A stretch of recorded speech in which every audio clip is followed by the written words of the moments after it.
This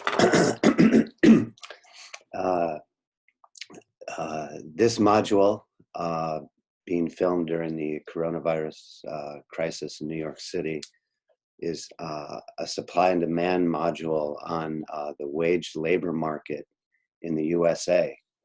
We're going to be looking at the political economy of wage labor in the USA. Wage labor means, in general, it used to mean punching the time clock. You go in, punch the time clock, leave, punch the time clock, and that's wage labor. You get paid by the hour. Of course, there's we're all entrepreneurs, and perhaps we just want to do a wage labor job, so we don't have the responsibility of management or something like that, or the risk of equity holding or owning a company. So, or it depends where you are on your life cycle. You start out as a wage laborer, and then eventually with more experience and skills, you then become an entrepreneur or a sole proprietor, or add value to the economy in your own way. But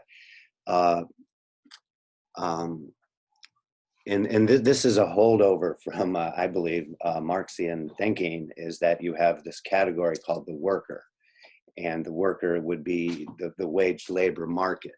So let's look at the wage labor market,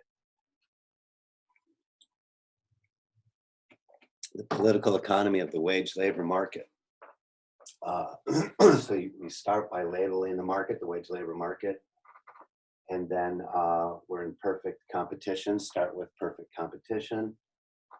In the wage labor market, the supply are those seeking employment. Wage labor market are those, supply are those seeking work, those seeking wage labor employment. The demand are firms or entrepreneurs seeking employees to add value, to ramp up production in the firm, to hire and fire at will, to react to unknown and unknowable future market conditions. That's why you have the development of the wage labor market, to allow that factor mobility for labor. Then, so you start with perfect competition, and then of course the price for labor would be then the wage, right? So you start with perfect competition. Everybody who wants employment is able to find employment. Everybody who wants to hire people to create value is able to do so. So then we ask ourselves, why would the state intervene?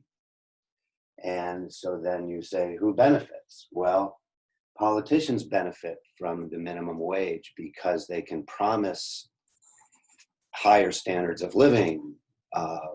Vote for me and you'll get a minimum wage. Labor unions gain because, in general, on average, labor union members make almost twice as much as everyone else in the economy. And this is a stylized fact. Reductio ad absurdum rhetorical argument, stylized facts. But labor union members make more than the average American. Okay, so who else gains? Larger firms gain, because if you put on minimum wage, making labor more expensive, larger, more successful firms who have been in business longer already have accumulated capital and profits to invest into robotics. So by making labor more expensive for their competitors, more entrenched firms have a competitive advantage because they can substitute more easily into capital and robotics. And who loses from the minimum wage and intervention? It are those worse off in society, because they cannot create value equal to the minimum wage. When we looked at the marginal productivity theory of distribution, we found that some people create more value than others. And when you put in the minimum wage, those who can create less value will not find employment. And who also because of the factor immobilities created by a minimum wage, in other words, not allowing the right to contract between employer and employee, then you create factor immobilities, and then you get less economic growth, and therefore then less reduction in absolute poverty. So the worse off again are harmed because you're not getting the economic growth to reduce poverty. And so the reason that you have much higher unemployment in Europe than you do in the United States is because European labor markets are much more highly regulated than U.S. labor markets. So therefore, you have a lot more factor rigidities in those markets, creating more unemployment.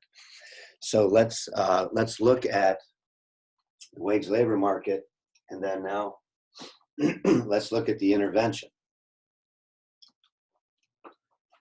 So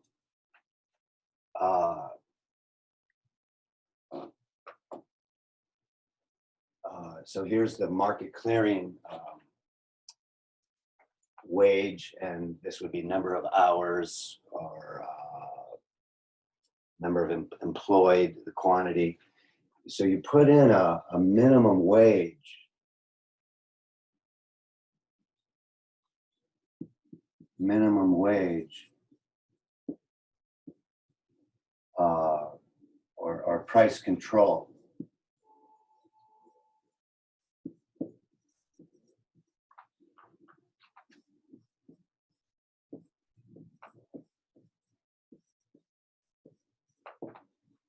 A price control or minimum wage above the market clearing, right? Politicians promising a minimum wage higher than what the market is creating. What's a wage higher than what is emerging in the market.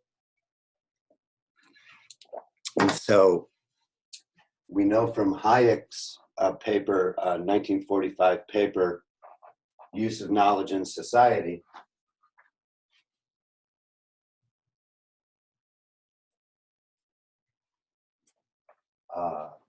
one of the most well-respected papers in the in the first 100 years of the American Economic Review, Hayek's 1945 Use of Knowledge in Society.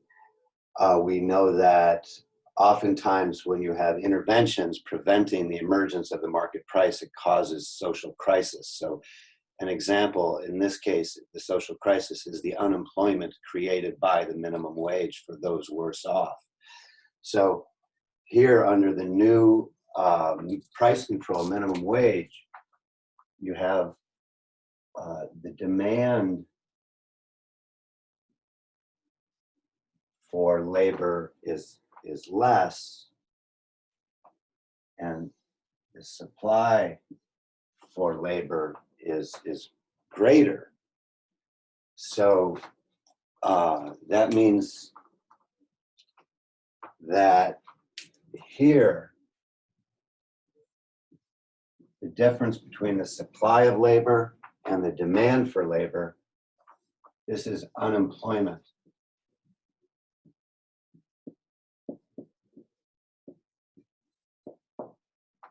For those worse off.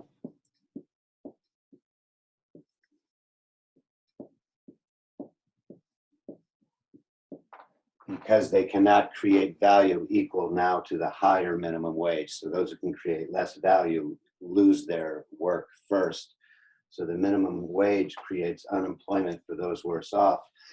And that the reason why the minimum wage makes labor unions look better, let's say that, as we learned, the labor union members make more than the market wage. That was the whole purpose of the Wagner Act under the Roosevelt administration, is to give special rents to the labor unions so that they would vote for Roosevelt. So if you have, let's say here's your labor union wage.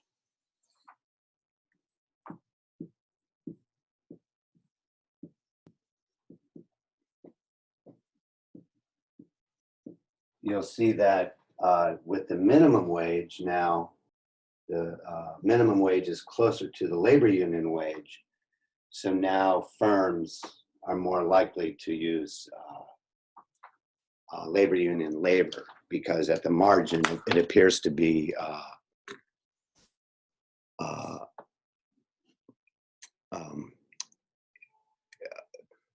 more efficient. It could be better politically to use labor union labor instead of non-labor union labor with a minimum wage because the price differential is less.